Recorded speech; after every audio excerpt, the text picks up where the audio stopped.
అదృష్ట రత్నాలయం జ్యువెల్స్ అదృష్ట రత్నం అష్టైశ్వర్యాలకు మహానిలయం. అందుకే నేను అంత టైం తీసుకుంటా. వాళ్ళు నాకు అంత సపోర్ట్ చేస్తున్నారు కాబట్టి వాళ్ళని డిసప్పాయింట్ చేయకూడదని నేను టైం తీసుకొని చేస్తాను సినిమా.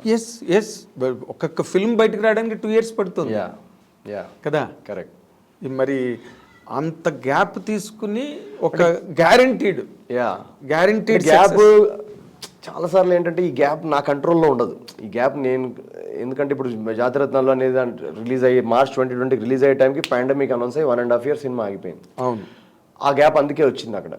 మళ్ళీ ఈ సినిమాలో కొన్ని పోస్ట్ ప్రొడక్షన్ డిలేస్ వల్ల ఈ సినిమా చాలా డిలేస్లోకి వెళ్ళింది. అందుకే కొంచెం గ్యాప్ వచ్చింది. సో గ్యాప్ అనేది అన్ని ఫ్యాక్టర్స్ మన కంట్రోల్లో ఉండవు. సో నేనేదో కావాలనేది కాన్షియస్గా తీసుకున్న గ్యాప్ కాదు అది. అది అలా అయింది అంతే.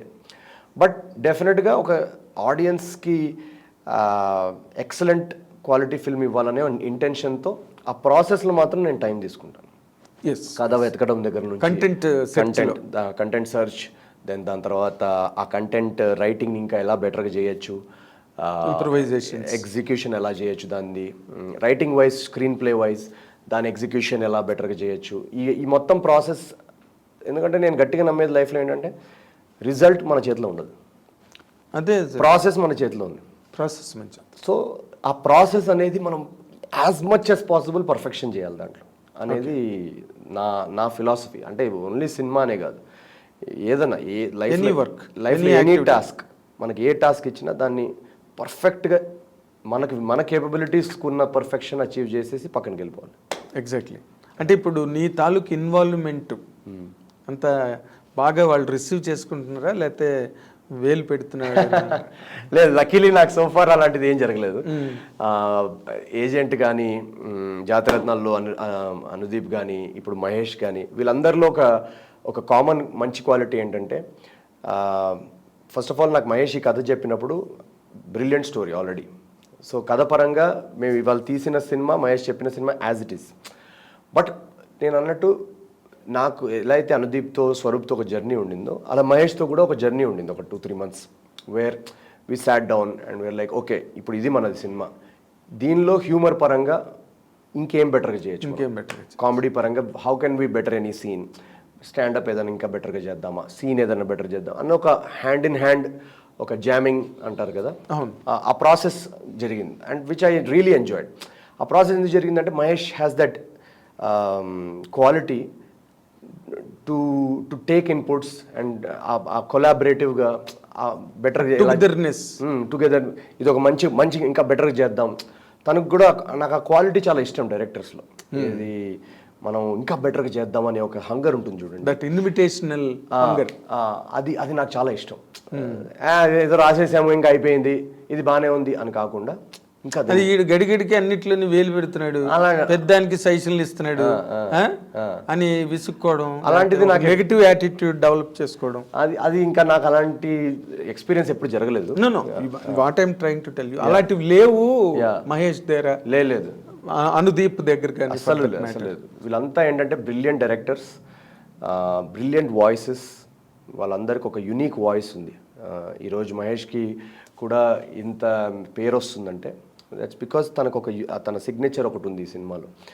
అండ్ దానికి ఇప్పుడు ఒక స్టాండప్ కమేడియన్గా లేదా నా కాస్టింగ్ జరిగినట్టు హ్యూమర్ పరంగా నేను ఏదైతే తీసుకురాగలుగుతానో అదంతా నేను తీసుకొచ్చి తన ముందు పెట్టాను. అండ్ తన కథకి ఏదేది కావాలనేది తను సెలెక్ట్ చేసుకున్నాడు.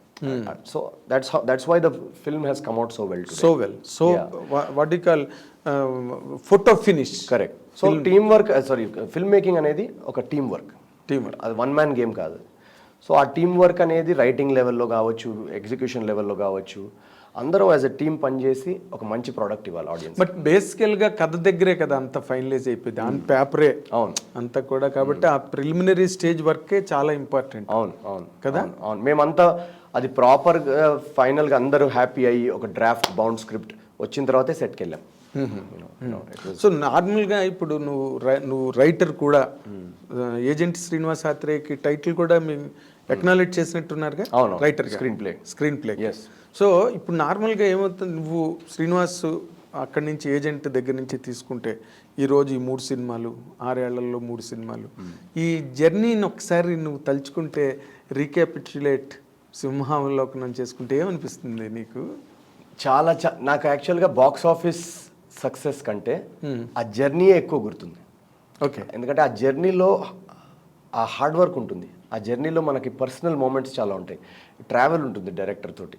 ఇప్పుడు స్వరూప్తో కానీ, అనుదీప్తో కానీ, మహేష్తో కానీ ఒక ట్రావెల్ ఇయర్స్. అంటే నాకు ఎలా అంటే నేను సినిమా షూట్ చేసేటప్పుడు చాలాసార్లు చెప్పాను ఇది, ఇంట్లో వాళ్ళ ఫోన్లు కూడా ఎత్తా.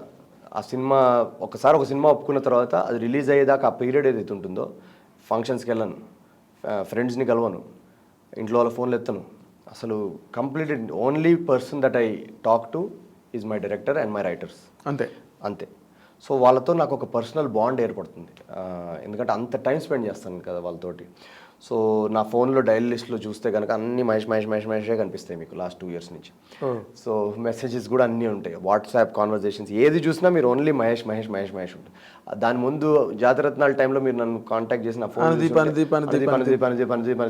దాని ముందు ఏజెంట్ టైంలో స్వరూప్. సో ఇలాంటి ఒక పర్సనల్ జర్నీ ఉంటుంది నాకు వాళ్ళతో.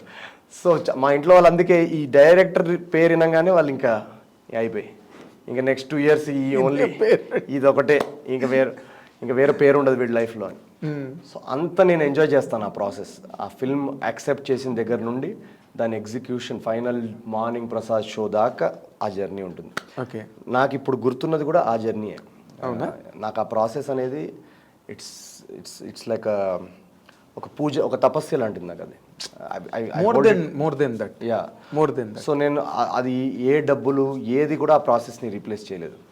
సో నాకు ఆ ప్రాసెస్ అనేది అంత సీక్రెట్. సో నేను ఆ ప్రాసెస్ ఎంజాయ్ చేసే టీమ్స్ తోటే నేను పనిచేస్తాను. ఆ ప్రాసెస్ ఎక్కడైతే నాకు ఎంజాయబుల్గా ఉంటుంది అని అనిపిస్తుందో ఆ సినిమా ఆ కథే నేను జస్ట్ చెప్తాను. Okay. Where you live, where I can enjoy that process. That's what it is. నార్మల్గా ఇప్పుడు నువ్వు ఏజెంట్ దగ్గర నుంచి తీసుకుంటే కంటెంట్ ఎలిమెంట్ ఏదైనప్పటికీ కూడా నీ వైపు నుంచి ప్రెజెంటేషన్ ఏదైతే ఉందో, దీనిలో స్టాండప్ కామెడీ, ఇంకో దాంట్లో కన్ఫ్యూజన్, ఇంకో దాంట్లో ఇంకేదో, మొత్తానికి ఒక సేమ్ మాడ్యూల్లో ఉన్నాయి ఫిల్మ్స్. అంటే నువ్వు ఇది ఎన్నాళ్ళు ఇలా కంటిన్యూ చేద్దామని ఈ ఫార్మేట్? అంటే I don't know if it's same module, because actually if you see genre wise they are all different genres. Different genres, you know, because అదొక ఇన్వెస్టిగేటివ్ థ్రిల్లర్ ఏజెంట్ అనేది, జాతిరత్నాలు అనేది ఒక మాస్ మీటర్లో ఉన్న ఒక అవుట్ అండ్ అవుట్ ఎంటర్టైనర్.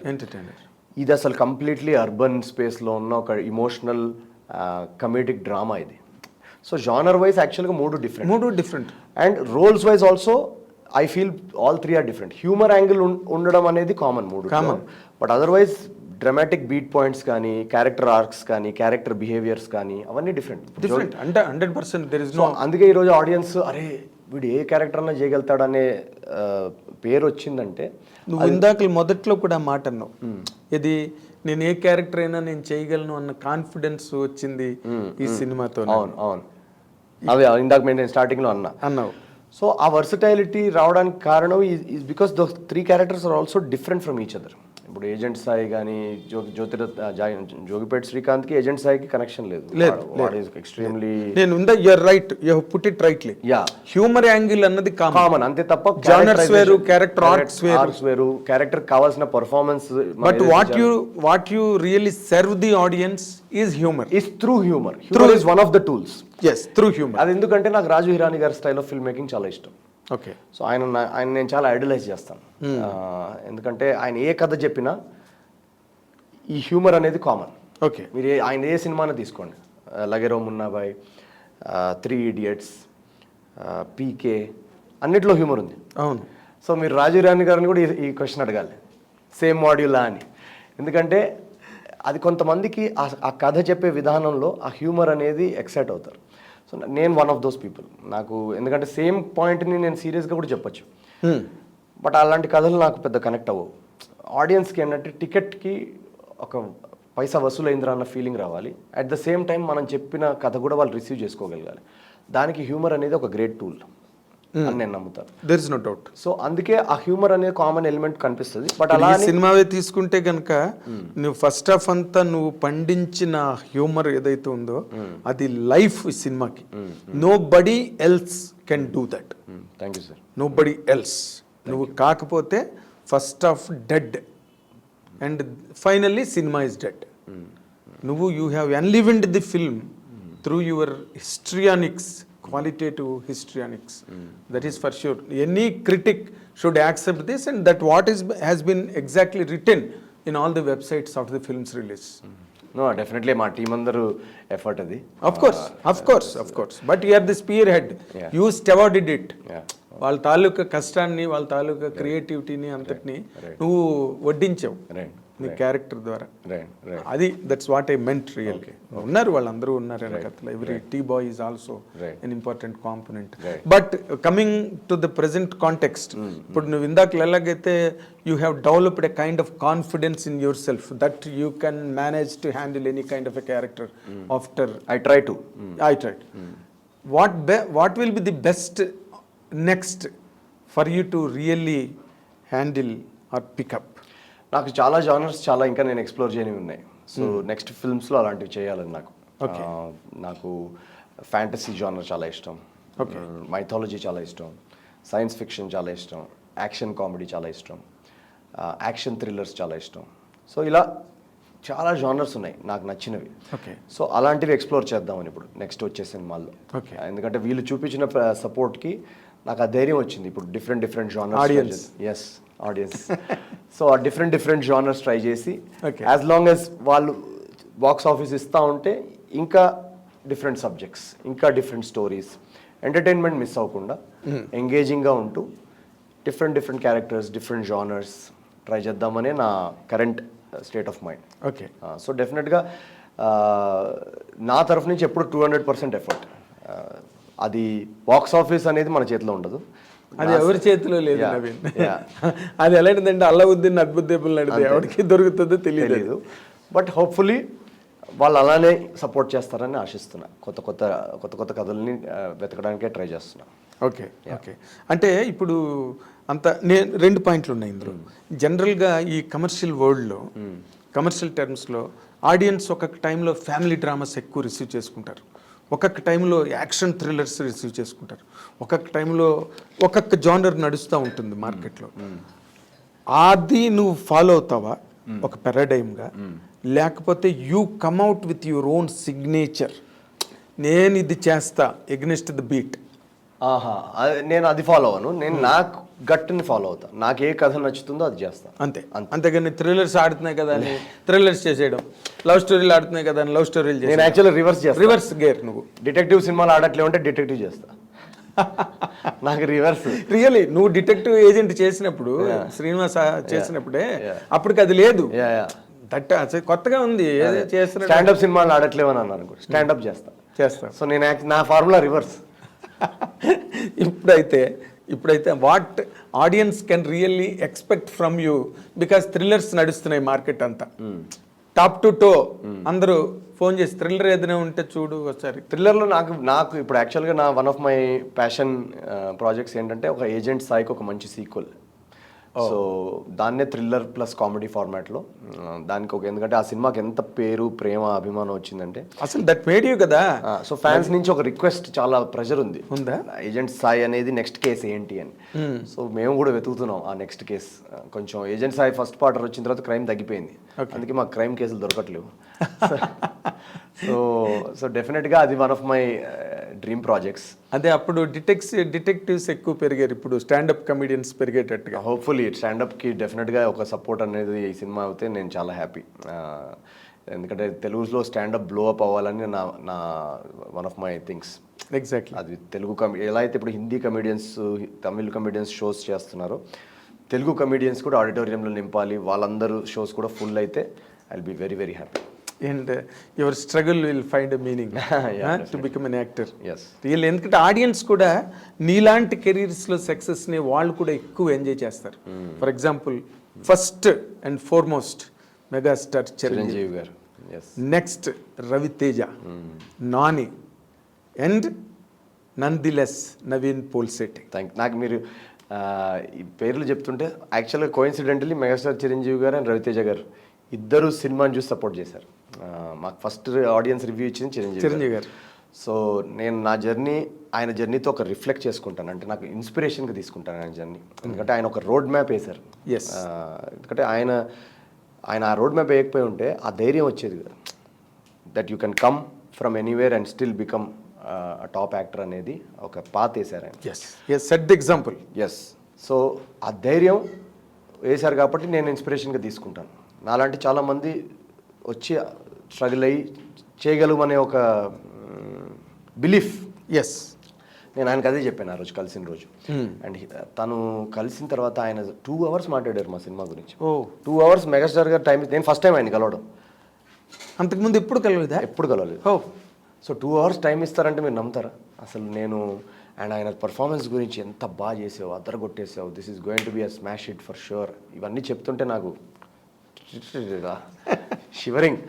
మరి అసలు ఏంటి అదే, ఇది కళా నిజమా? కాదు మన వాళ్ళు ఒక సామెత చెప్తారు, అన్నప్రాసన నాడే ఆవకాయ పెట్టారని. ఫస్ట్ మీటింగ్ లోనే ఫస్ట్ మీటింగ్ ఎప్పుడైనా ఎలా ఉండాలి? Hello, nice to meet you, ఇలా ఉంటే మనం తట్టుకోగలుగుతాం. ఫస్ట్ మీటింగ్లోనే ఆయన పర్ఫార్మెన్స్ ఇంత పొగుడుతుంటే, అని ఒక్కొక్క సీన్ ఒక్కొక్క ఎక్స్ప్రెషన్ గురించి మాట్లాడుతున్నారు ఆయన. నాకు అబద్ధ జబ్బా okay sir, thank you sir అని చెప్పేసి వచ్చాను.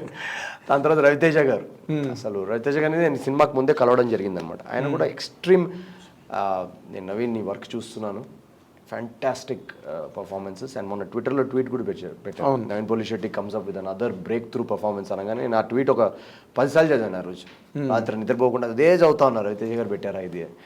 సో నాకు వీళ్ళిద్దరు జర్నీస్ అంటే నాకు I really look up and respect their journey. And I have drawn inspiration from their journeys. Yes. So it's a great moment for me that they have seen the film and uploaded it. Exactly. Uploaded the performance. నాకు అదొక స్ఫూర్తినిచ్చింది, ఒక motivation, ఒక energy boost is secret of my energy లాగా. Yes, 100%. అంటే తర్వాత చిరంజీవి గారు చూడడం, తర్వాత రవితేజ గారు చూడడం, ఈ సినిమాకి 2 అడిషనల్ పాయింట్స్ స్కోర్ చేసింది సినిమా పబ్లిక్ పాయింట్ ఆఫ్ వ్యూలో. రైట్. ఇప్పుడు నువ్వు నెక్స్ట్ ఇక్కడి నుంచి ఒక లీప్ వేసినప్పుడు, ఇప్పుడు ఏ రకమైన ప్రతిబంధకాలు లేవు, కరోనాలు లేవు, ఇంకోటి లేదు. Right. In your perception, how long will it take more for you again to hit the screens? ఈ 2 years గ్యాప్ ఉండవు ఉండవా? లేదు ఇంకా.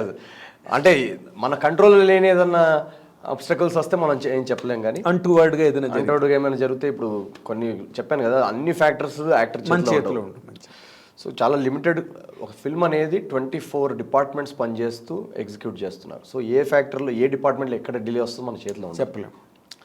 బట్ నా ఇంటెన్షన్ ఇస్ సంవత్సరానికి ఒక 2 అన్న దింపాలి.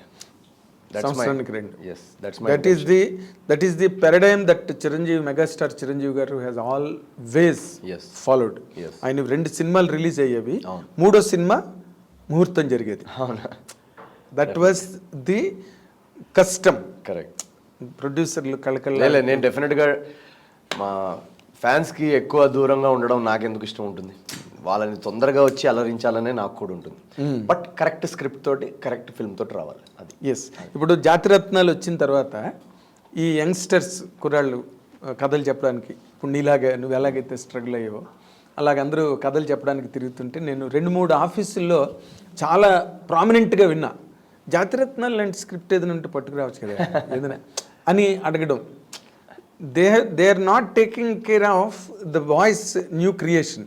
అరే వీడేదో న్యూ కొత్తగా క్రియేట్ చేసాడే అని దానికి అవకాశం ఇవ్వకుండా, అరే నవీన్ పోలిసి ట్యాగ్ చేసాడు కదా, జాతిరత్నాలు స్క్రిప్ట్ పట్టురావయ్యా అంటే ఛాన్స్ వస్తుంది అని అనే ట్రెండ్ ఎంతవరకు కరెక్ట్ అంటావు ఇండస్ట్రీలో?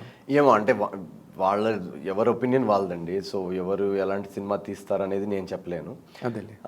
బట్ నేను ఇందాక అన్నట్టు అలాంటి ట్రెండ్ కంటే నేను కథలో ఏంటి, ఇప్పుడు మహేష్ నాకు ఈ కథ చెప్పినప్పుడు తనలో నాకు ఒక ఆనెస్టీ కనిపించింది, తనలో ఒక యునీక్ వాయిస్ కనపడింది, తను చెప్పాలనుకుంటున్న పాయింట్ చాలా యునీక్ అని తెలిసింది, అండ్ తనకి కథ మీద ఒక క్లారిటీ ఉందని అనిపించింది.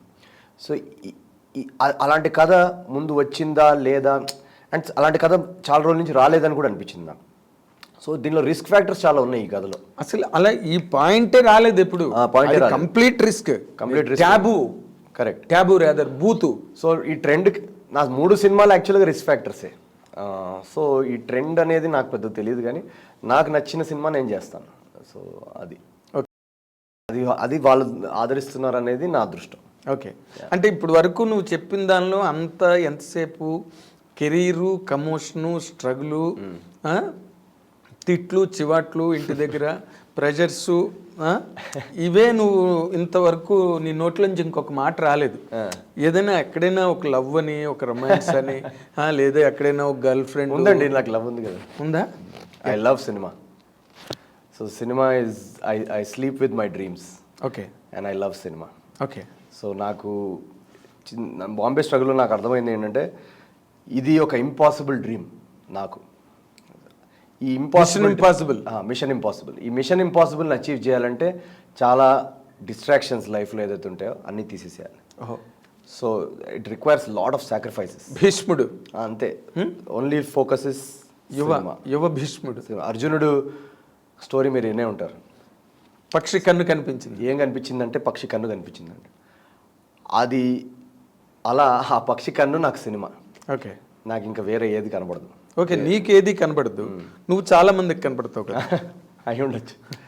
దాన్ని కూడా రూల్ అవుట్ చేస్తున్నావా? ఏమో నాకు తెలియదు. నా అటెన్షన్ వరకు కూడా రాలేదా? ఏమి మేబీ నన్ను భరించడం ఈజీ కాదు. ఎందుకంటే నేను ఇప్పుడు ఒక అమ్మాయితో డేట్ మీద ఉన్నాను అనుకోండి, సడన్ గా మా డైరెక్టర్ ఫోన్ చేసి రేపటి సీన్ బాగాలేదు కొంచెం బెటర్ చేయాలనుకోండి, నేను కాఫీ కప్ తీసి అమ్మాయి చేతులు డేట్ అక్కడే క్యాన్సిల్ చేసి వెళ్ళిపోతాను. ఎంత అందమైన అమ్మాయినా ఉండండి. అంతేనా? సో నేను కరెక్ట్ కాదు. అయితే నువ్వు వరంలా కనిపించే శాపం. అంతేనా? అంతే. సచిన్ టెండూల్కర్ ఒకసారి ఇంటర్వ్యూలో చెప్పారు, ఆయనకి వాళ్ళ వైఫ్ తోటి చాలా సపోర్ట్ వచ్చిందంట. ఎందుకంటే ఆయన 18 hours అప్పుడప్పుడు జస్ట్ క్రికెట్ బ్యాట్ ఇంట్లో కూర్చొని కూడా బ్యాట్తో ప్రాక్టీస్ చేస్తూ ఉంటారు అనమాట స్టార్టింగ్ ఫేజ్లో. కానీ ఫార్మేటివ్ ఇయర్స్. యా.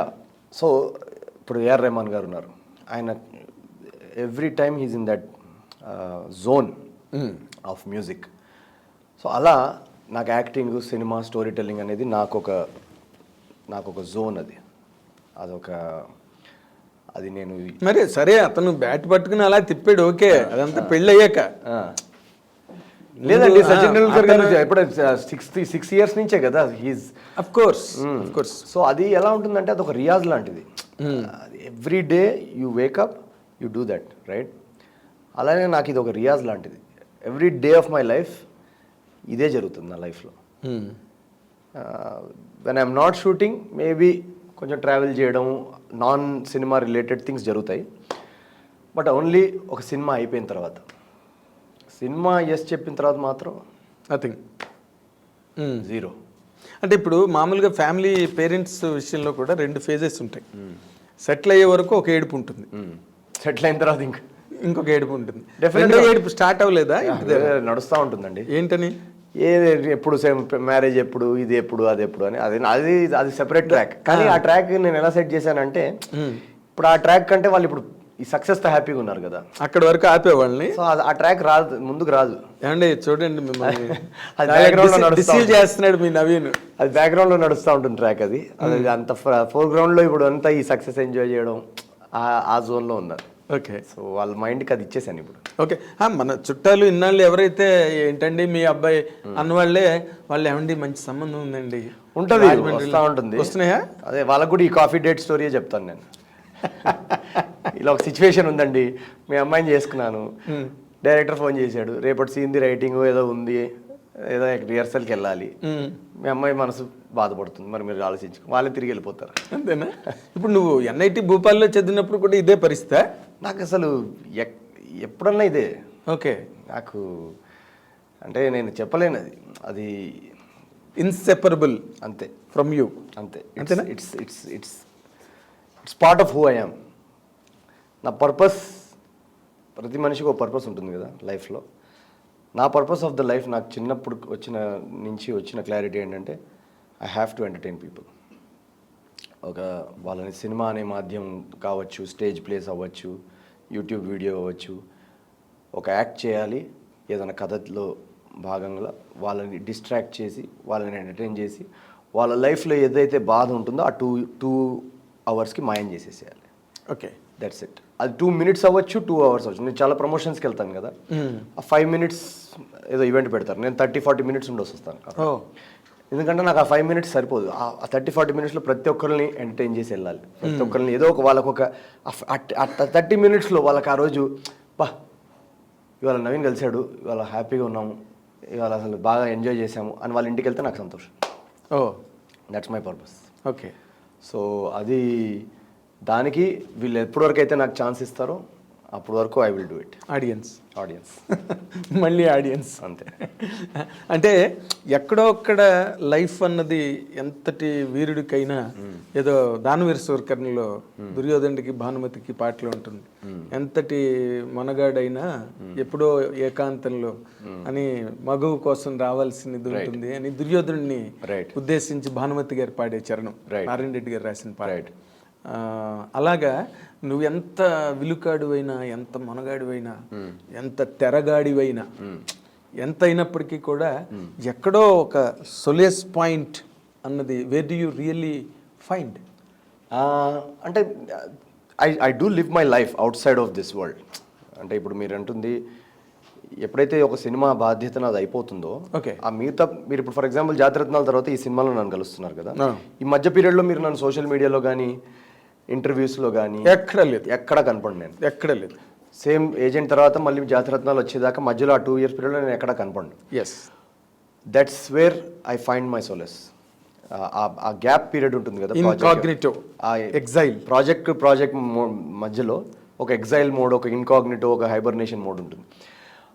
మీరు ఇప్పుడు మహేంద్ర సింగ్ ధోని గారిని చూస్తే ఐపీఎల్లో కనపడతారు ఆయన, దాని తర్వాత మళ్ళీ ఎక్కడ కనపడండి. నాకు అది చాలా ఇష్టం ఆయనలో. సో నా లైఫ్లో నేను పాటించే ఫిలాసఫీ కూడా అదే. నేను ఆ మధ్య పీరియడ్ ఏదైతే ఉంటుందో అక్కడ నేను I live my life. And ఆ లైఫ్ లివ్ చేసే ప్రాసెస్లో నాకు నెక్స్ట్ కథ దొరుకుతుంది ఎక్కడో ఒకటి. అది ఆ కథ మన వరకు రావాలి.